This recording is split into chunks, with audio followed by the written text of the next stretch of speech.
सदाशिवसमारम्भां शङ्कराचार्यमध्यमाम् अस्मदाचार्यपर्यन्तां वन्दे गुरुपरम्पराम्। हरिः ओं श्रीगुरुभ्यो नमः। हरिः ओं। మనం ఇంతవరకు మనోమయం ఆత్మ అనే భావనతోటి ఈ ప్రయాణం చేశాం. అయితే మనోమయం కన్నా కూడా అంతరంగా ఇంకా సూక్ష్మంగా విజ్ఞానమయం కనిపిస్తోంది. అందుకని మనోమయము కేవలం కోశం మాత్రమే అని తేల్చి చెప్పాం. మనోమయం ఎప్పుడైతే కోశమైందో అది అనాత్మ నిశ్చయం. ప్రతి అనాత్మ కూడా కార్యం అవుతుంది. కాబట్టి మనోమయము ఒక కార్యము. ఏతస్మాద్ ఆత్మన ఆకాశ సంభూత అంటూ చెప్పుకొచ్చాం. అంతా కూడా ఆత్మ నుంచే వస్తోంది. ఇక్కడ మనకు కనిపించేది అంతా కూడా కార్యమే. కాబట్టి ఈ మనోమయం కూడా ఒక కార్యము. ఇది కార్యత్వ నిశ్చయం. అనాత్మ నిశ్చయం, కార్యత్వ నిశ్చయం అయ్యాయి. ఇంకా ప్రతి కార్యము మిథ్య, అది సత్యం కాదు.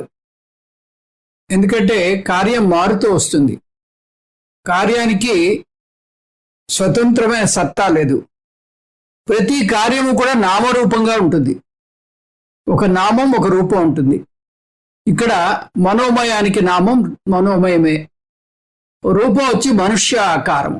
అన్నమయ ఆకారమే మనోమయానికి కూడా ఉందని చెప్పుకున్నాం. కాబట్టి రూపం వచ్చి అన్నమయ ఆకారం, అంటే మనుష్య ఆకారం. ఈ విధంగా నామరూపాత్మ నిశ్చయం జరిగింది మనోమయానికి. ఎప్పుడైతే నామరూపాలు వచ్చాయో మనోమయం మిథ్య అయిపోయింది. మిథ్యాత్వ నిశ్చయం. మనోమయం మిథ్య కాబట్టి సత్య వస్తువుగా దీనికి ఎటువంటి హోదా లేదు, ఆత్మగా ఎటువంటి హోదా లేదు. కాబట్టి ఆ విజ్ఞానమయం ఇప్పుడు ఆత్మ అనుకుంటున్నాం. కాబట్టి సత్యమైనటువంటి ఆ విజ్ఞానమయంలో ఈ మనోమయాన్ని ప్రవిలాపనం చేస్తున్నాం. ప్రవిలాపన నిశ్చయం. ఈ విధంగా అనాత్మ నిశ్చయం, కార్యత్వ నిశ్చయం, నామరూపత్వ నిశ్చయం, మిథ్యాత్వ నిశ్చయం, ప్రవిలాపనం, ఈ 5 జరిగాయి. ఎప్పుడైతే 5 జరిగాయో ఇంకా మనోమయం ఆత్మ కాదు అని తేలిపోయింది. మనోమయం కేవలం కోశం మాత్రమే. మంత్రం చూద్దాం. తస్మాద్వా ఏతస్మాత్ మనోమయాత్ అన్యోంతర ఆత్మా విజ్ఞానమయః తేనైష పూర్ణః సవాయేష పురుష విధయేవ తస్య పురుష విధతాం అన్వయం పురుష విదః తస్య శ్రద్ధైవ శిరః ఋతం దక్షిణ పక్షః సత్యముత్తరః పక్షః యోగ ఆత్మా మహః పుచ్చం ప్రతిష్ఠ తదప్యేష శ్లోకో భవతి. విజ్ఞానం యజ్ఞం తనుతే కర్మాణి తనుతేపి చ విజ్ఞానం దేవా సర్వే బ్రహ్మజ్యేష్ఠముపాసతే. విజ్ఞానం బ్రహ్మ చేద్వేద తస్మాచ్చేన్న ప్రమాద్యతి. శరీరే పాప్మనో హిత్వా సర్వాన్ కామాన్ సమశ్నుతైతి. తస్యేష ఏవ శరీర ఆత్మా యః పూర్వస్య. తస్మాద్వా ఏతస్మాద్ విజ్ఞానమయాత్ అన్యోంతర ఆత్మా ఆనందమయః తేనైష పూర్ణః సవాయేష పురుష విధయేవ తస్య పురుష విధతాం అన్వయం పురుష విదః తస్య ప్రియమేవ శిరః మోదో దక్షిణ పక్షః ప్రమోద ఉత్తర పక్షః ఆనంద ఆత్మా బ్రహ్మపుచ్చం ప్రతిష్ఠ తదప్యేష శ్లోకో భవతి. ఈ విధంగా మనకి మంత్రం వస్తుంది. ఇప్పుడు ఈ మంత్రాన్ని అర్థం చేసుకోవడానికి ప్రయత్నం చేద్దాం. విజ్ఞానమే ఆత్మ అంటూ మొదలుపెట్టాం. అంటే ఇప్పుడు 4వ మెట్టు ఎక్కాలి. 4వ మెట్టు అది విజ్ఞానమయం. మనోమయం కూడా ఆత్మ అని ఎప్పుడైతే తేల్చేశామో ఇంకా మనోమయానికి భిన్నంగా మరొకటి ఉంది, అది విజ్ఞానమయము అంటుంది ఉపనిషత్తు. దానికి కారణాలు కూడా చెప్తోంది. తస్మాద్వా ఏతస్మాద్ అన్యః, ఈ మనోమయానికి భిన్నంగా ఉంది. మనోమయాన్ని ఆత్మాని తాత్కాలికంగా చెప్పింది మనకి కేవలం అర్థం అవడం కోసం. నిజానికి దీనికన్నా అంతరంగా అన్యంగా మరొకటి ఉంది, అది విజ్ఞానమయము. అంతర ఆత్మ విజ్ఞానమయ. ఆత్మ మనోమయానికి భిన్నంగా ఉంది, దాన్ని విజ్ఞానమయం అంటారు. అది మనోమయంలో అంతరంగా ఉంది. ఇప్పటి నుంచి చూసేదంతా కూడా విజ్ఞానమయం గురించి చూస్తాం. ఇక విజ్ఞానమయం ఆత్మ అవుతోంది, మనోమయం అనాత్మ లేదా కోశమైంది. ఈ జ్ఞానంతో మొత్తం ప్రపంచమంతా లయమైపోతుంది. ఎలాగైతే స్వాప్నికుడు స్వప్నం నుంచి లేస్తే మొత్తం స్వప్న ప్రపంచం అంతా లయమైపోతుందో, అలాగే జ్ఞానికి ఆత్మజ్ఞానం కలిగితే ఈ జాగ్రత్త ప్రపంచం కూడా లయమైపోతుంది. మయ్యేవ సకలం జాతం మయి సర్వం ప్రతిష్ఠితం మయి సర్వం లయం యాతి తద్బ్రహ్మాద్వయమస్మ్యహం. అన్నీ నా నుంచే సృష్టించబడ్డాయి, నేనే స్థితికారకుణ్ణి, నాలోనే అంతంలో అన్నీ లయమైపోతాయి, నేను ఆ అద్వయ బ్రహ్మను. వ్యష్టి మనోమయాన్ని వ్యష్టి విజ్ఞానమయంలో లయం చేసినప్పుడు సమష్టిలో కూడా అలాగే జరుగుతుందని మర్చిపోకూడదు. ఇలా లయం చేస్తూ రావడం ద్వారా మెల్లిమెల్లిగా బ్రహ్మను చేరుకుంటాం. జగద్ అధిష్టానం బ్రహ్మను అర్థం చేసుకుంటాం. సవా ఏష పురుష విధ ఏవా. సవా అంటే ఈ విజ్ఞానమయ ఆత్మ పురుష విధ ఏవా అంటే పురుషుని ఆకారంలోనే ఉన్నది అంటోంది. ఈ పురుష ఆకారం ఈ విజ్ఞానమయం యొక్క స్వరూప లక్షణం కాదు, ఇది కేవలం అరువు తెచ్చుకున్నటువంటి ఆగంతుక లక్షణం. మనోమయం నుంచి అరువు తెచ్చుకుంది. ఎప్పుడైతే విజ్ఞానమయానికి మనుష్యాకారం ఉందని చూస్తామో అప్పుడు విజ్ఞానమయానికి 5 అంశాలు చూడాల్సి వస్తుంది. కర్మ చేయాలంటే దానికి సంబంధించినటువంటి జ్ఞానం ఉండాలి. విజ్ఞానమయం ఆ జ్ఞానానికి ప్రతీక. జానాతి ఇచ్చతి యతతి అంటే ఒక విషయం గురించి తెలుసుకుంటుంది, అందులో తనకు కావాల్సింది కోరుకుంటుంది, దానికి సంబంధించినటువంటి క్రియ చేస్తుంది. మనోమయం సంశయాత్మకమైనటువంటి మనస్సును సూచిస్తే, విజ్ఞానమయం నిశ్చయాత్మకమైనటువంటి బుద్ధిని సూచిస్తుంది. సంశయం కన్నా జ్ఞానం గొప్పది కాబట్టి మనోమయం కన్నా విజ్ఞానమయం శ్రేష్టమైనది. ఈ నిర్వచనాలన్నీ మనం తత్వబోధలో చూసాం. సంకల్ప వికల్పాత్మక మనః, నిశ్చయాత్మక బుద్ధి. సంకల్పం వికల్పం అంటే సంశయం, చేయాలా వద్దా అనేటటువంటి ఒక సందేహం. మనః అంటే ఇలా ఊగే మనస్సు. విజ్ఞానం నిశ్చయ జ్ఞానాన్ని సూచిస్తుంది. అందువల్ల మనోమయం కన్నా విజ్ఞానమయం ఇంకా సూక్ష్మమైనది, ఇంకా శక్తివంతమైనది. ఇది మనోమయం లోపల ఉంది, అంతరంగా ఉంది. తస్య పురుష విధతాం అన్వయం పురుష విదః. ఈ మనుష్య ఆకారం దానిలో ఉన్న విజ్ఞానమయానికి ఆ ఆకారాన్ని ఇస్తోంది. మనుష్యాకారం అంటే దేని నుంచి వచ్చింది? అన్నమయం నుంచి వస్తోంది. అన్నమయం నుంచి ప్రాణమయానికి మనుష్యాకారం వచ్చింది, ప్రాణమయం నుంచి మనోమయానికి మనుష్యాకారం వచ్చింది. ఇప్పుడు విజ్ఞానమయానికి కూడా అదే ఆకారం వస్తుంది. అన్నమయం మనిషి యొక్క స్వరూపంలో ఉంది, అంటే పుట్టుకతో ఆకారం వచ్చింది. కానీ ప్రాణమయానికి మనోమయానికి విజ్ఞానమయానికి స్వతహాగా ఆకారాలు లేవు. అవి అన్నమయంలో ఉండడం చేత అన్నమయం ఆకారాన్నే స్వీకరిస్తున్నాయి. అన్నమయం గురించి నేర్చుకున్నప్పుడు 5 భాగాలు చూసాం. శిరస్సు, దక్షిణ పక్షం, ఉత్తర పక్షం, ఆత్మ, ప్రతిష్ట. ఇప్పుడు ఈ భాగాలు విజ్ఞానమయానికి కూడా చూడాలి. తస్య అంటే ఆ విజ్ఞానమయ ఆత్మకు శ్రద్ధ ఏవ శిరః అంటున్నాడు. తస్య శ్రద్ధ ఏవ శిరః. తస్య అంటే ఆ విజ్ఞానమయ ఆత్మకు శ్రద్ధే శిరస్సు, తలభాగము. విజ్ఞానమయాన్ని జ్ఞాత లేదా ప్రమాత అంటారు. జ్ఞాత జ్ఞానాన్ని పొందుతాడు. జ్ఞానం ఉన్న వ్యక్తే కర్త అవుతాడు. ఎందుకంటే ఒక పని ప్రయత్నపూర్వకంగా చేయాలంటే దానికి సంబంధించినటువంటి జ్ఞానం ఉండి తీరాలి. జానాతి ఇచ్చతి యతతి అని చూసాం. ఒక వ్యక్తి తనకు తెలిసినటువంటి విషయాల్లోంచి తనకి ఏది ఇష్టమో దాన్ని గమ్యంగా కోరుకుంటాడు.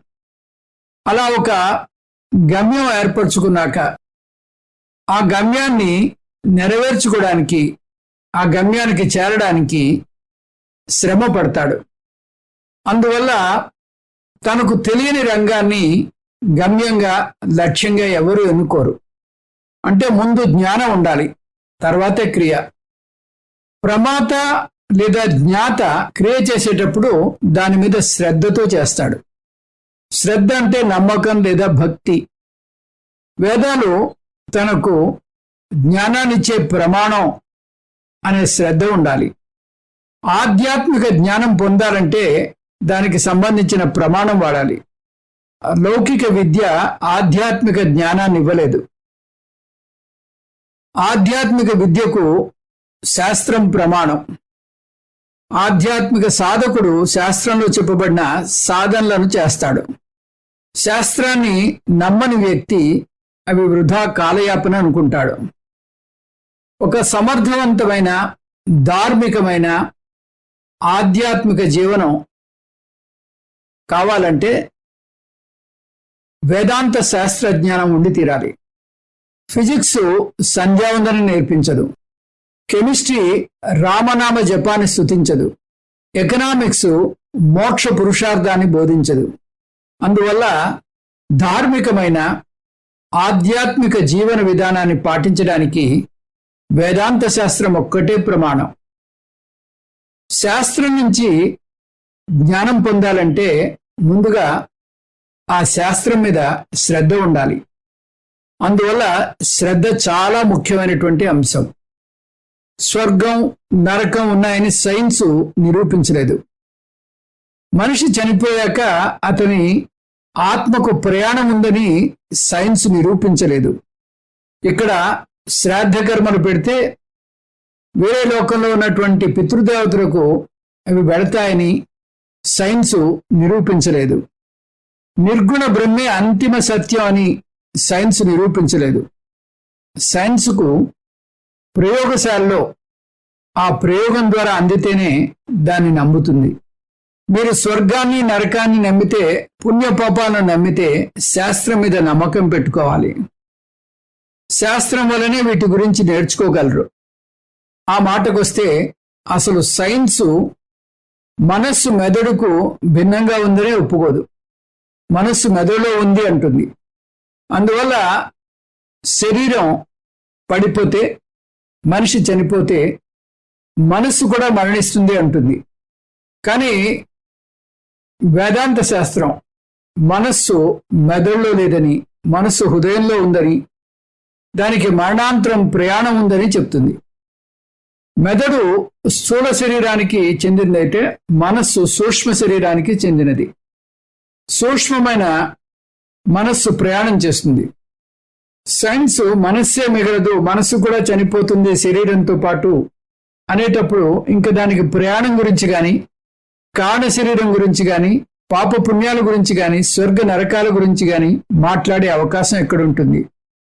అందువల్ల ఆధ్యాత్మిక జీవనం కావాలనుకుంటే వేదాంత శాస్త్రం నుంచి పొందిన జ్ఞానం మాత్రమే తోడవాలి. వైజ్ఞానిక శాస్త్రంతో దీన్ని ముడిపెట్టకూడదు.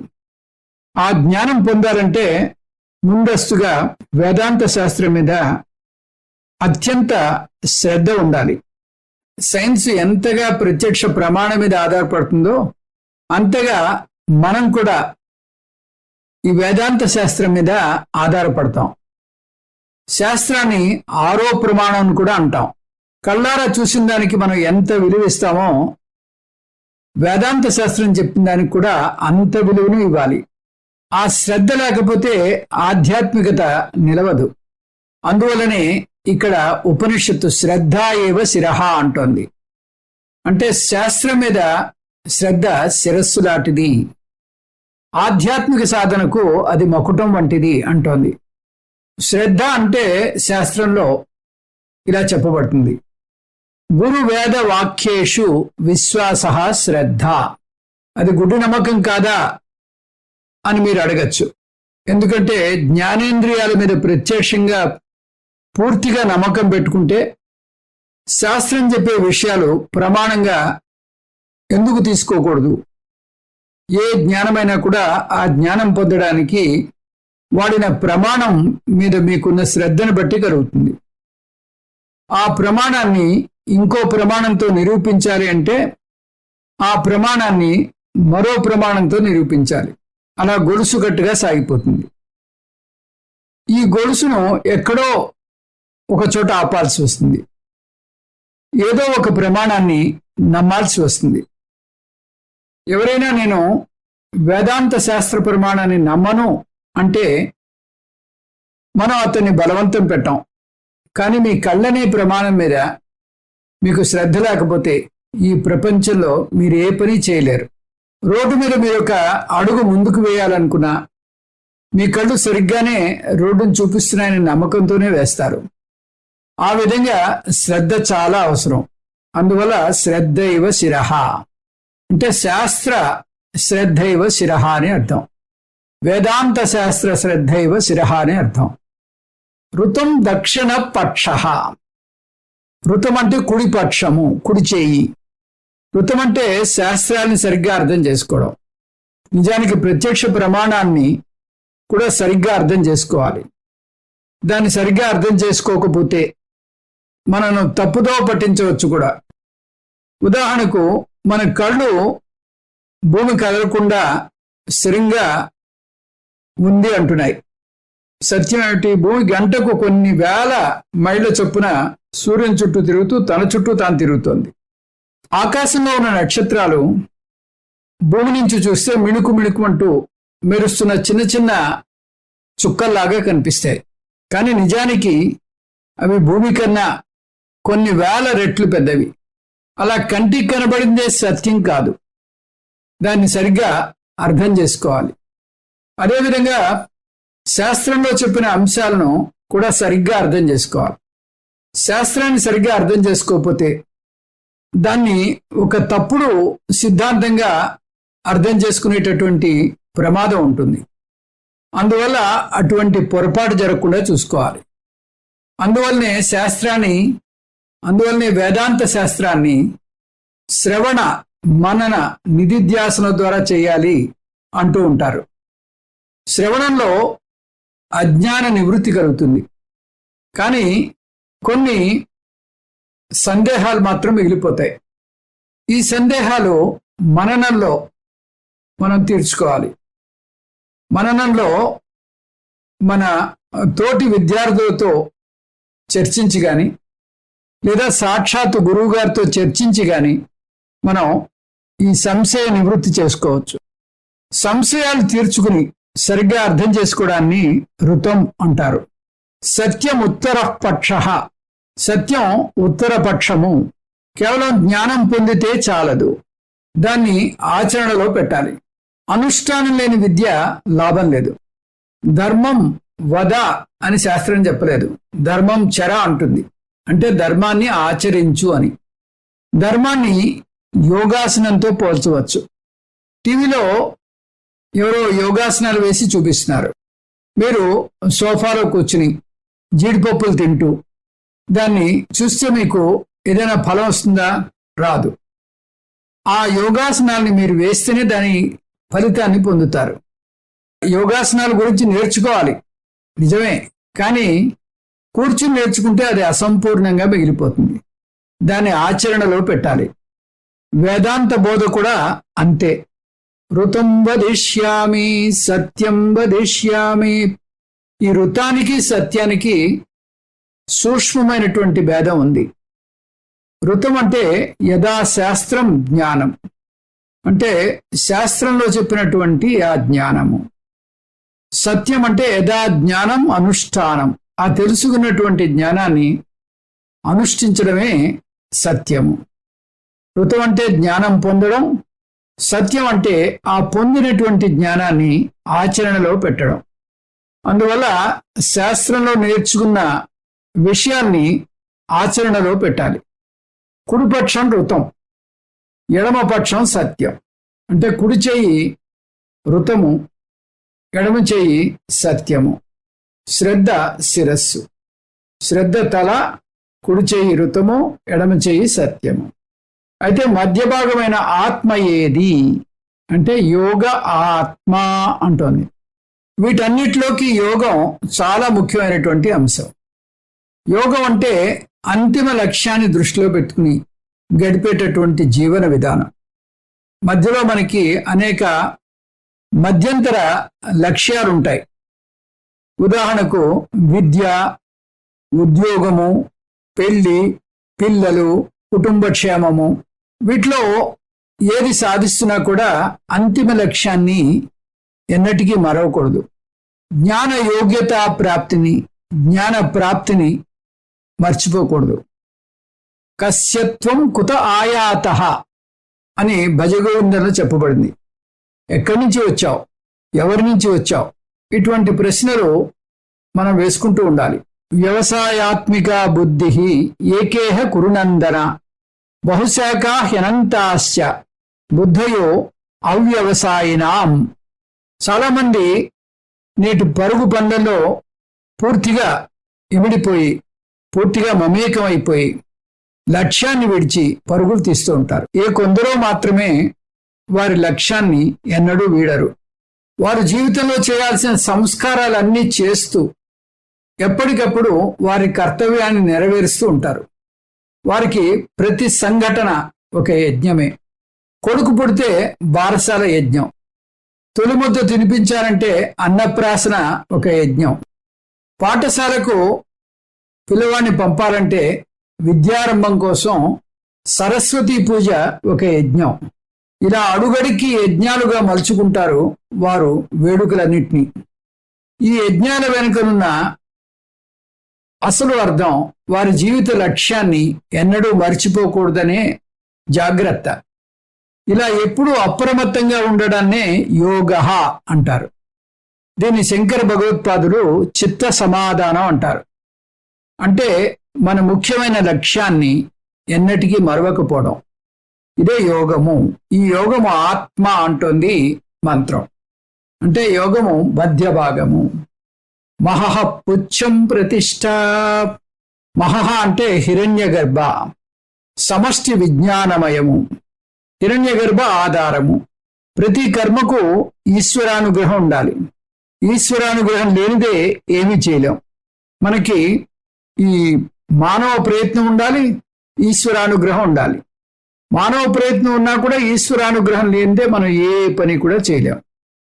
అధిష్టానం తదా కర్త కరణం చ పృథగ్విధం వివిధాశ్చ పృథక్ చేష్ట దైవం చైవాత్ర పంచమం. ఒక కర్మ చేయడానికి 5 అంశాలు అవసరం. అవి అధిష్టానము, కర్త, వివిధ కరణాలు, వివిధ కర్మలు, దైవము. శరీరంలో ప్రతి ఒక్క అంగానికి ఒక అధిష్టాన దేవత ఉంటుంది.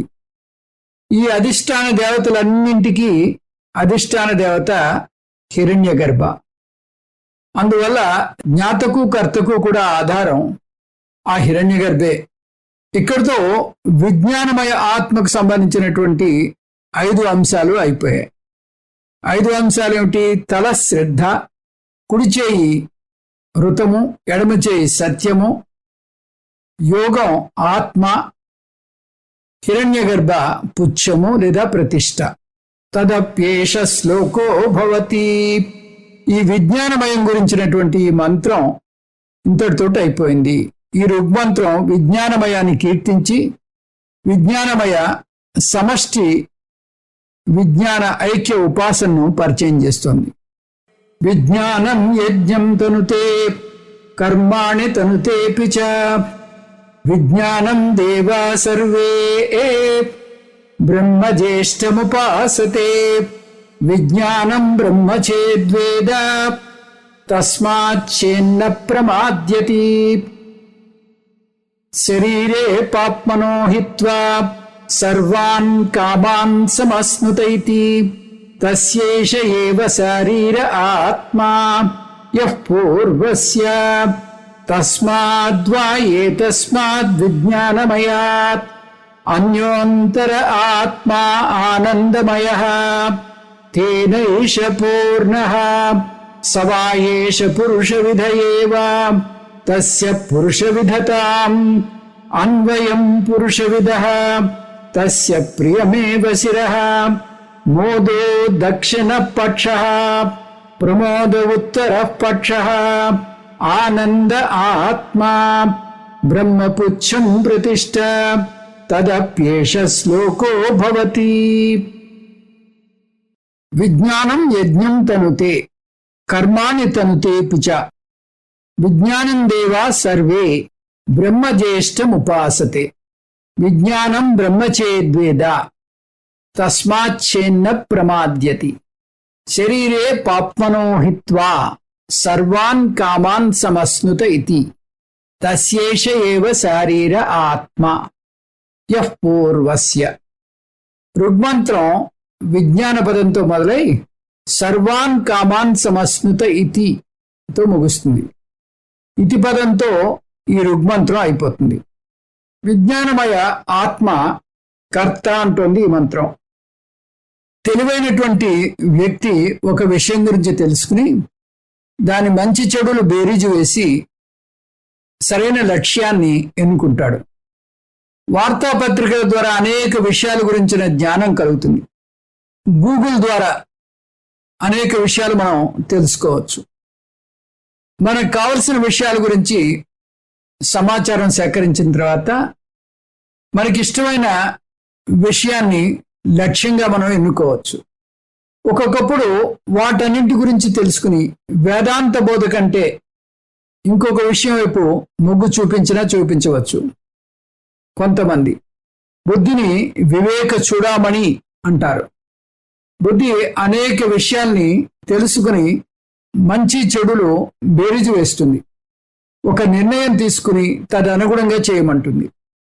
కఠోపనిషత్తు అద్భుతమైనటువంటి రథకల్పన చేసింది. అందులో బుద్ధిని రథసారథి అంటుంది ఉపనిషత్తు.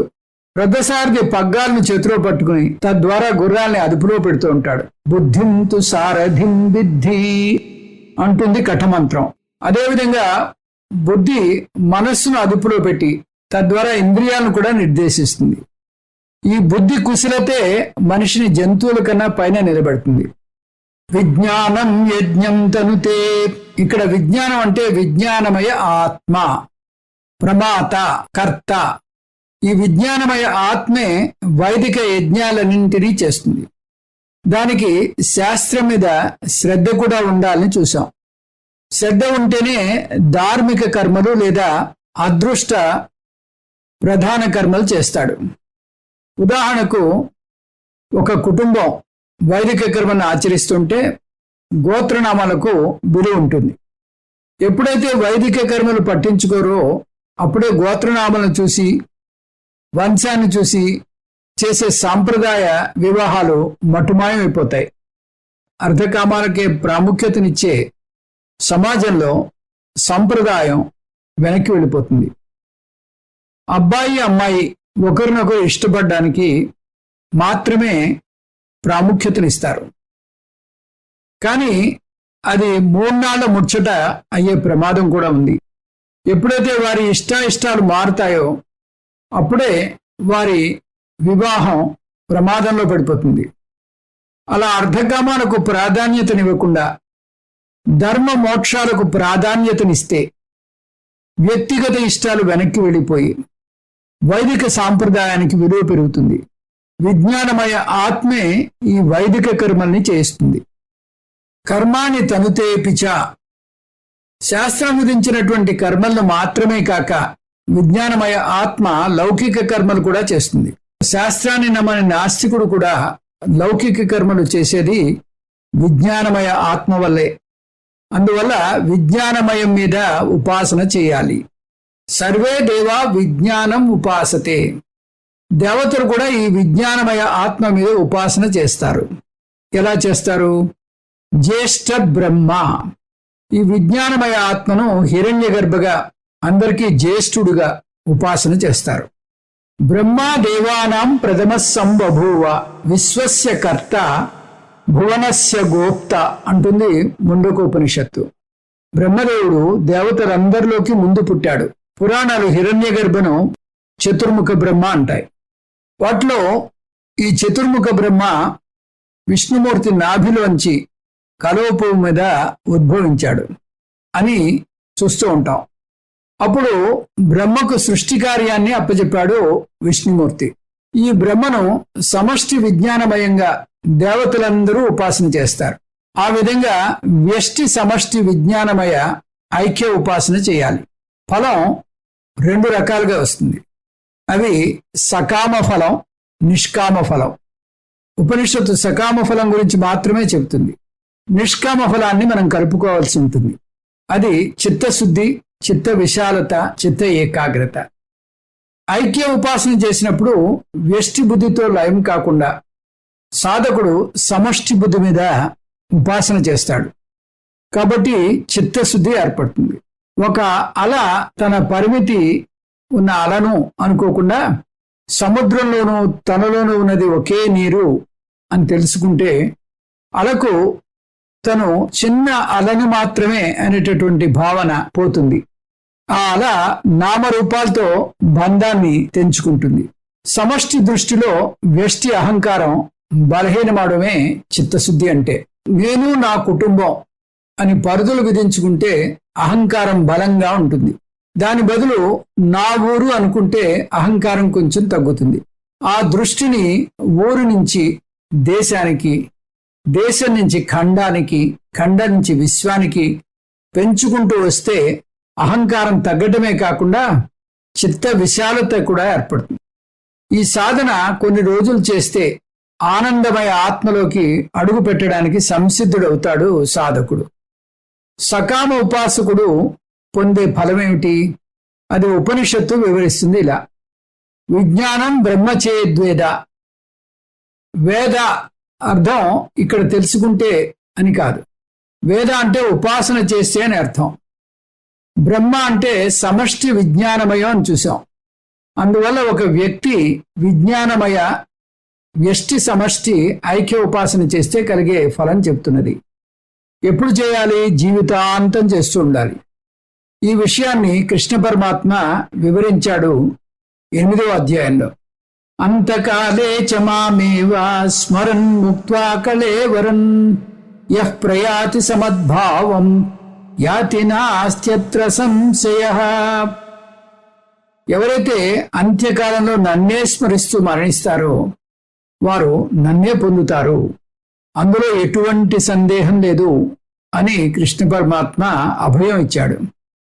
యం యం వాపి స్మరన్ భావన్ త్యజంత్యంతే కళేవరన్ తం తమే వైతి కౌంతేయ సదా తద్భావభావితః. మనిషి మరణకాలంలో దేన్ని స్మరిస్తూ మరణిస్తాడో మరు జన్మలో దాన్నే పొందుతాడు. ఇక్కడ ఈ విషయాన్ని మనం తీసుకోవాలి, దీన్ని అన్వయించుకోవాలి. తస్మాత్ న ప్రమాద్యతి. ఆ విజ్ఞాన బ్రహ్మను విస్మరించకుండా ఉన్నట్లయితే, అంటే ఉపాసకుడు ఈ ఐక్య ఉపాసన చేయాలి, కానీ వ్యష్టి గురించి మాత్రం ఆలోచించకూడదు. అంటే ఉపాసకుడు ఈ ఐక్య ఉపాసనే చేయాలి, కానీ వ్యష్టి గురించి మాత్రం ఆలోచించకూడదు. సమష్టి దృష్ట్యా వ్యష్టి చాలా చిన్నది. అంత్యకాలంలో కూడా హిరణ్య గర్భను మర్చిపోకూడదు. మన సాంప్రదాయం వృద్ధాప్యంలో, ముఖ్యంగా మరణాన్ని చేరువవుతున్నప్పుడు భగవన్నామస్మరణ చేసేలాగా తీర్చిదిద్దుతుంది మనస్సుని. ఆ సాంప్రదాయాన్ని ఇప్పటికీ పాటిస్తున్నటువంటి వైదిక కుటుంబాల్లో రోగి అవసాన దశలో ఉన్నప్పుడు అతని చుట్టూ చేరి అనవసరమైనటువంటి కబుర్లతో కాలయాపన చేయకుండా సామూహిక ప్రార్థన చేస్తారు. విష్ణు సహస్రనామమో లేదా భజనో చేస్తూ ఉంటారు. అంటే రోగి స్వయంగా తను ప్రార్థన చేయలేకపోయినా కనీసం దైవ చింతనలో ఉంటాడు. దీని అర్థం మనిషి ఎంతసేపు తాత్కాలికమైన లౌకికమైన చిన్న చిన్న అనుబంధాల కోసం పాకులాడతాడే కానీ అవి శాశ్వతమైనవి కావు, వచ్చిపోయేవి అని అర్థం చేసుకోడు. శాశ్వతమైన విలువైన అనుబంధం ఏదైనా ఉందంటే అది భగవంతుడితో మాత్రమే, ఈశ్వర సంబంధం మాత్రమే నిత్యం సత్యం. అందువల్ల మీలోని భక్తుణ్ణి వెలికి తీయాలి. శరీరే పాప్మనో హిత్వా, మరణ సమయంలో ఎవరైతే హిరణ్యగర్భ ధ్యానంలో ఉంటారో అతనికే మరణంలో అతని స్థూల శరీరంతో పాటు పాపాలు కూడా దగ్ధమైపోతాయి. ఈ వాక్యం సారాంశం, ఈ ఉపాసకుని పాపాలు మట్టుమాయమైపోయి అతని పుణ్యాలు మాత్రమే మిగిలి అవి అతని జీవాత్మను బ్రహ్మలోకానికి తీసుకువెళ్తాయి. అంటే అతని జీవాత్మకు హిరణ్యగర్భ ఐక్య ప్రాప్తి కలుగుతుంది. అంటే ఈ ఉపాసకునికి కలిగే ఫలం బ్రహ్మలోక ప్రాప్తి. విజ్ఞానమయ స్థాయిలో ఎవరైనా పొందగలిగే అత్యున్నతమైన ఫలం బ్రహ్మలోక ప్రాప్తి. ఈ స్థాయిలో ఆగిపోయిన వ్యక్తికి మోక్షం కలగదు. ఎందుకంటే మోక్షం పొందాలంటే అతను పంచకోశ విలక్షణ ఆత్మజ్ఞానాన్ని పొందాలి. సర్వాన్ కామాన్ సమస్నుత ఇతి, అన్ని సుఖాలు కలుగుతాయి బ్రహ్మలోకంలో, అన్ని సుఖాలు ఉంటాయి. కానీ ఇక్కడ కామం అంటే ఇంద్రియ సుఖాలు. బ్రహ్మలోకంలో ఇంద్రియాలు, ఇంద్రియ వస్తువులు, ఇంద్రియ సుఖాలు, వాతావరణం అన్నీ శ్రేష్టంగా ఉంటాయి. ఒక్క ముక్కలో చెప్పాలంటే అక్కడ కష్టం అంటే ఏమిటో తెలియదు, ఆనందమే ఆనందం. ఇతి విజ్ఞానమయ వ్యష్టి సమష్టి ఐక్య ఉపాసన సకాముఖంగా చేస్తే బ్రహ్మలోక ప్రాప్తి అని ఈ ఋగ్మంత్రం ముగిస్తోంది. తస్యైవ ఏవ శారీర ఆత్మా, ఈ శారీర ఆత్మ అయినటువంటి విజ్ఞానమయం మనోమయంలో ఉంది. పూర్వస్య, ఇంతకు ముందులాగే దాని శరీరం మనోమయము. ఈ ఉపాసన మనస్సు ఇంకా సూక్ష్మతమం అయ్యేంత వరకు చేయాలి. అంటే సాధకుడు అన్నమయ, ప్రాణమయ, మనోమయాల కన్నా విజ్ఞానమయానికి ఎక్కువ విలువనివ్వాలి. ఇప్పుడు ఇంకా మనం ఆనందమయానికి వెళ్ళడానికి సిద్ధంగా ఉన్నామని ఉపనిషత్తు నమ్ముతోంది. ఆనందమయం కారణ శరీరంలో ఉంది. తస్మాద్వా ఏతస్మాద్ విజ్ఞానమయాత్ అన్యోంతర ఆత్మా ఆనందమయః తేనైష పూర్ణః సవాయేష పురుషవిద ఏవ తస్య పురుషవిదతాం అన్వయం పురుషవిదః తస్య ప్రియమేవ శిరః మోదో దక్షిణ పక్షః ప్రమోద ఉత్తర పక్షః ఆనంద ఆత్మా బ్రహ్మపుచ్చం ప్రతిష్ఠ తదప్యేష శ్లోకో భవతి. 5వ మెట్టెక్కాలి. ఇక్కడ విజ్ఞానమయం కూడా ఆత్మ కాదు, ఆత్మ విజ్ఞానమయానికి భిన్నంగా ఉంది అంటోంది ఉపనిషత్తు. దానికి కారణాలు కూడా చెప్తోంది. ఇప్పుడు మన ప్రయాణం ఇంకా అంతరంగా, ఇంకా సూక్ష్మంగా ఉంటుంది. తస్మాద్వా ఏతస్మాద్ విజ్ఞానమయాతన్యః, ఈ విజ్ఞానమయానికి అన్యంగా అంతర ఆత్మ, ఇంకా అంతరంగా వేరేదుంది, అదే ఆనందమయము అని ఎప్పుడైతే చెప్పామో అప్పుడు విజ్ఞానమయం ఇంతకు ముందులాగే అనాత్మ అయిపోయింది. విజ్ఞానమయం కోశమైంది అంటే అనాత్మ నిశ్చయం జరిగిపోయింది. అనాత్మ నిశ్చయం కార్యత్వ నిశ్చయానికి దారితీస్తుంది. కార్యత్వ నిశ్చయం నామరూపాత్మక నిశ్చయానికి దారితీస్తుంది. నామరూపాత్మక నిశ్చయం మిథ్యాత్వ నిశ్చయానికి దారితీస్తుంది. ఈ మిథ్యాత్వ నిశ్చయం అయిన తర్వాత ప్రవిలాపన నిశ్చయము, విజ్ఞానమయ కోశాన్ని ఆనందమయ ఆత్మలో ప్రవిలాపనం చేస్తాం. మిథ్య అయినటువంటి విజ్ఞానమయాన్ని సత్యమైనటువంటి ఆనందమయ ఆత్మలో ప్రవిలాపనం చేస్తాం. ఆనందమయం ఆత్మ అని మన ప్రయాణం మొదలవుతుంది. ఇప్పుడు ఆనందమయానికి కూడా 5 అంశాలు ఉంటాయి. ఎందుకంటే ఆనందమయం కూడా మనుష్యాకారంలో ఉంటుంది. తేనైష పూర్ణః, ఈ విజ్ఞానమయంలో ఆనందమయం నిండి ఉంది. సవాయేష పురుషవిద ఏవా, ఈ ఆనందమయ ఆత్మ కూడా పురుషాకారమే ఏర్పడింది. తస్య పురుషవిదతాం అన్వయం పురుషవిదః, ఈ పురుషాకారం దాని యొక్క స్వరూప లక్షణము కాదు. ఇది కేవలం ఆగంతుకము, ఇది తెచ్చిపెట్టుకున్నటువంటి లక్షణము. అన్నమయం పురుషాకారంలో ఉంది, అన్నమయం నుంచి ప్రాణమయం అదే ఆకారంలో ఉంది, ప్రాణమయం నుంచి మనోమయం కూడా పురుషాకారంలో ఉంది, మనోమయం నుంచి విజ్ఞానమయం కూడా పురుషాకారంలో ఉంది, విజ్ఞానమయం నుంచి ఆనందమయం కూడా పురుషాకారంలోనే ఉంటుంది. కాబట్టి ఈ ఆనందమయానికి కూడా 5 అంశాలు ఉండాలి. అవేమిటి? శిరస్సు, దక్షిణ పక్షము, ఉత్తర పక్షము, ఆత్మ, ప్రతిష్ట లేదా పుచ్చము. అవేమిటో చూద్దాం. తస్య ప్రియమేవ శిరః, ఆనందమయ ఆత్మకు ప్రియం శిరస్సు. మోదో దక్షిణ పక్ష, మోదం కుడిపక్షము. మోదం అంటే ఆనందతరం, ప్రియం అంటే ప్రియతరం.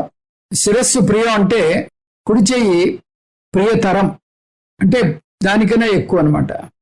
ప్రమోద ఉత్తర పక్ష, ప్రమోదము ఎడమ పక్షము, ప్రమోదము ఎడమ చెయ్యి. ప్రమోదం అంటే ఆనందతమం, ప్రియతమం. ప్రియం, ప్రియతరం, ప్రియతమం అంటే స్థాయి పెరుగుతూ వస్తుంది అనమాట. ఆనందం యొక్క స్థాయి పెరుగుతూ వస్తుంది. ఈ ప్రియము, ప్రియతరము, ప్రియతమము అంటే ప్రియము, మోదము, ప్రమోదము, వీటి గురించిన వివరణ ఇలా ఉంటుంది. ఒక ఇష్టమైన వస్తువును చూసాం అనుకోండి, దాన్ని చూసినంత మాత్రంలోనే మనకు ఆనందం కలుగుతుంది. ఇష్ట దర్శనజం సుఖం అంటుంది శాస్త్రం. మీకు మామిడి పండు అంటే చాలా ఇష్టం. సమ్మర్ వచ్చింది, సమ్మర్ రాగానే మీరు ఆ మామిడి పండు కోసం వెతుకుతూ ఉంటారు. ఒక్కసారిగా మీకు ఆ బళ్ళలో మామిడి పళ్ళు దర్శనం ఇస్తాయి. మామిడి పళ్ళు ఎప్పుడైతే ఆ బండి మీద కనిపించాయో అప్పుడు మీకు ఆ దర్శనమే ఒక విధమైనటువంటి ఆనందాన్ని ఇస్తుంది. ఈ ఆనందాన్ని ప్రియం అంటారు. అంటే కేవలం దర్శన మాత్రంతో మీకు వచ్చేటటువంటి ఆనందం. మోదం అంటే మరొక స్థాయి ఎక్కువ, ఆనందం స్థాయి కన్నా కొంచెం ఎక్కువ అనమాట, ఆనందతరం. ఇప్పుడు ఈ మామిడి పండుని మీరు కొనుక్కున్నారు, కొనుక్కోగానే మీ చేతిలోకి వచ్చింది. అప్పుడు మీకు ఆనందం మరింత పెరిగింది. అంటే దీన్ని మోదము అంటారు, ప్రియము, మోదము. ఇష్ట గ్రహణజం సుఖం, దాన్ని మీ చేతిలోకి తీసుకున్నంత మాత్రాన్ని మీకు వచ్చినటువంటి సుఖం, ఆనందం. దీన్ని మోదము అంటారు. ప్రమోదము, ఇప్పుడు దాన్ని ఇంటికి తీసుకెళ్ళి దాన్ని ముక్కలుగా కోసి తిన్నారు. తింటే అప్పుడు మీకు ఆనందం తారాస్థాయిలో వచ్చింది. దీన్ని ఆనందతమం, ప్రియతమం అంటారు. ఇదే ప్రమోదము. ప్రియము, ప్రియతరము, ప్రియతమము. ప్రియతరాన్ని మోదం అంటోంది, ప్రియతమాన్ని ప్రమోదం అంటోంది. అంటే ఇష్ట అనుభవజం సుఖం, ఇష్ట వస్తువుని అనుభవించడం వల్ల వచ్చేటటువంటి సుఖాన్ని ప్రమోదము అంటారు.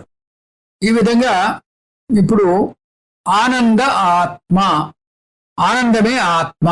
ఆనందమే ఆత్మ అంటే ఇక్కడ మయశబ్దం లేదు. మయశబ్దం అంటే మార్పులు ఉన్నది. ఇక్కడ ఆనందమే ఆత్మ అంటే ఆనందమయం అనే పదం కాకుండా ఆనందమే ఆత్మ, ఆనందమే నీకు అసలైనటువంటి ఆత్మ అంటుంది. ఈ కార్యాన్ని సూచించడానికి అన్నమయం, విజ్ఞానమయం పదాలు వచ్చాయి. ఆనందమయంలో ప్రియమోద ప్రమోదాలు తారతమ్యాలు ఉన్నాయని చూసాం. ఆనందం అనుభవంలోకి వస్తుందని చూసాం. ఆనందమే ఆత్మ అంటే తారతమ్యాలు లేని, రాకపోకలు లేని, అనుభవంలోకి రాని ఆనందము. ఆ ఆనందమే నేను, ఆ అనుభవంలోకి రాని ఆనందాన్నే నేను.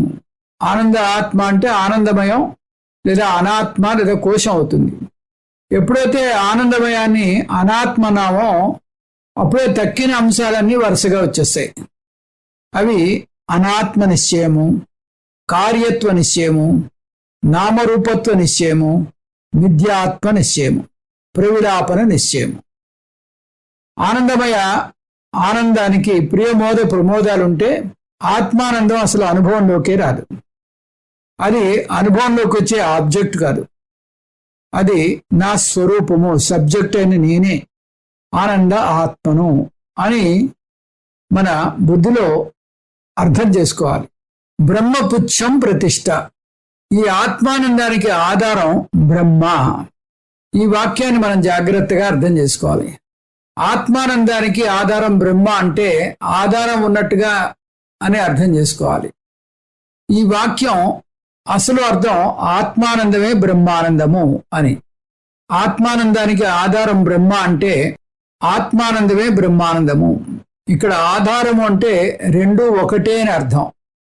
ఉదాహరణకి ఘటాకాశం మహదాకాశం తీసుకుంటే ఘటాకాశానికి మహదాకాశం ఆధారం అంటాం, కానీ నిజానికి మహదాకాశం ఆధారం అనలేం. ఎందుకంటే ఆకాశానికి భాగాలు లేవు, ఉన్నదంతా ఒకటే భాగము. ఘటాకాశానికి మహదాకాశం ఆధారంగా అనిపిస్తుంది అంతే. ఆ విధంగా ఆత్మానందానికి బ్రహ్మానందం ఆధారం అంటే అవి రెండు ఒకటే అని అర్థం. ఈ విషయం ఈ అధ్యాయం మొదటే చెప్పింది ఉపనిషత్తు. సత్యం జ్ఞానం అనంతం బ్రహ్మ తస్మాద్వా ఏతస్మాద్ ఆత్మ ఆకాశ సంభూత. ముందేమో ఉపనిషత్తు బ్రహ్మని సత్యము జ్ఞానము అనంతము బ్రహ్మ అని నిర్వచించి ఆ ఆత్మ నుంచే సృష్టి జరిగింది అంటోంది. అంటే బ్రహ్మ ఆత్మ పదాలు ఒకదానికొకటి వాడుతోంది. దీన్ని బట్టి ఆత్మ బ్రహ్మ ఒకటే అని అర్థమవుతోంది. ఈ విధంగా మనం ఒక్కొక్క కోశాన్ని దాటుకుంటూ ఆనంద ఆత్మకు వచ్చాం. దీన్నే పంచకోశ వివేకము అంటారు. పంచకోశ వివేకం ద్వారా బుద్ధిని స్థూల బుద్ధి నుంచి సూక్ష్మతమం చేసుకోవడం నేర్పిస్తాం. బుద్ధి సూక్ష్మంగా ఉంటేనే సూక్ష్మతమైనటువంటి ఆత్మను అర్థం చేసుకోగలం. మనం చేపట్టే పనిని బట్టి దానికి తగ్గ పరికరాన్ని వాడాలి. ఒక చెట్టును కొట్టాలంటే గొడ్డలి వాడాలి. ఒక వ్యక్తి గడ్డం తీసుకోవాలంటే దానికి సరైనటువంటి రేజర్ వాడాలి. ఒక కంటి వైద్యుడు ఆపరేషన్ చేయాలంటే సూక్ష్మాతి సూక్ష్మమైనటువంటి లేజర్ వాడతాడు. ఆత్మ సూక్ష్మాతి సూక్ష్మమైనది, ఆత్మ నిర్గుణం. అందువల్ల ప్రత్యక్ష ప్రమాణానికి అందదు, ఆబ్జెక్ట్గా దీన్ని చూడలేం. ఇటువంటి సూక్ష్మాతి సూక్ష్మమైన ఆత్మ గురించి తెలుసుకోవాలంటే మనస్సు ఎంత సూక్ష్మాతి సూక్ష్మంగా ఉండాలి. అది అంత తేలికగా సూక్ష్మాతి సూక్ష్మం అవ్వదు, దాన్ని క్రమేపీ సూక్ష్మంగా చేసుకుంటూ రావాలి. అందువల్ల ఉపనిషత్తు ముందు అత్యంత స్థూలమైనటువంటి స్థూల శరీరంతో మొదలుపెట్టింది. దాన్నే అన్నమయ కోశం అంది. అక్కడి నుంచి మన ప్రయాణాన్ని అంతకంతకు లోపలికి, అంతకంతకు సూక్ష్మమైన దానికి చేర్చింది. అలాగా ఈ కోశాలేవి కూడా ఆత్మ కాదు, ఆ ఆత్మవు నువ్వే అని చెప్తోంది. ఈ ప్రయాణంలో అన్నమయ కోశం ఆత్మ కాదు, ప్రాణమయ కోశం ఆత్మ కాదు, మనోమయ కోశం ఆత్మ కాదు, విజ్ఞానమయ కోశం ఆత్మ కాదు, ఆనందమయ కోశం ఆత్మ కాదు అని చెప్పుకుంటూ ఆ ఆత్మవు నువ్వే ఆనంద స్వరూపుడివి, ఆనంద ఆత్మ అదే నీ స్వరూపము అని ప్రకటిస్తూ ఈ పంచకోశ వివేకం పూర్తయింది. అంటే ఈ ఆనంద ఆత్మ, ఆనంద స్వరూపము నా స్వరూపము, ఇది అనుభవంలోకి వచ్చేది కాదు, ఇది పంచకోశ విలక్షణము అని ఈ పంచకోశ వివేకం ద్వారా తెలిసింది. ఆనందకోశ ఆనందానికి ఆత్మానందానికి మధ్య కొన్ని భేదాలున్నాయి. అవి ఏమిటో చూద్దాం. ఆనంద కోశ ఆనందం, ఈ కారణ శరీరంలో కలిగేటటువంటి ఆనందం ప్రతిబింబ ఆనందం. ఆత్మానందం బింబానందం, అది నా స్వరూపం. కోశానందం అనుభవంలోకి వచ్చే ఆనందము. ఆత్మానందం ఆనంద స్వరూపము. కోశానందం ఆబ్జెక్ట్, ఆత్మానందం సబ్జెక్ట్. కోశానందానికి తారతమ్యాలు ఉంటాయి, ప్రియం, మోదం, ప్రమోదం. ఆత్మానందానికి తారతమ్యాలు ఉండవు. కోశానందానికి రాకపోకలుంటాయి, అవి వస్తుంది మళ్ళీ వెళ్ళిపోతుంది. ఆత్మానందానికి రాకపోకలుండవు, ఎందుకంటే అది నా స్వరూపం, అది సబ్జెక్ట్ కాబట్టి. ఈ విధంగా మనం ఈ పంచకోశ వివేకాన్ని పూర్తి చేసుకున్నాం. ఇంతటితోటి ఈ పంచకోశ వివేకం అయిపోయింది. ఓం తత్సత్, సర్వం శ్రీకృష్ణార్పణమస్తు. ఓం పూర్ణమదః పూర్ణమిదం పూర్ణాత్ పూర్ణముదచ్యతే పూర్ణస్య పూర్ణమాదాయ పూర్ణమేవావశిష్యతే. ఓం శాంతి శాంతి శాంతి. హరి ఓం. శ్రీ గురుభ్యో నమః. హరి ఓం.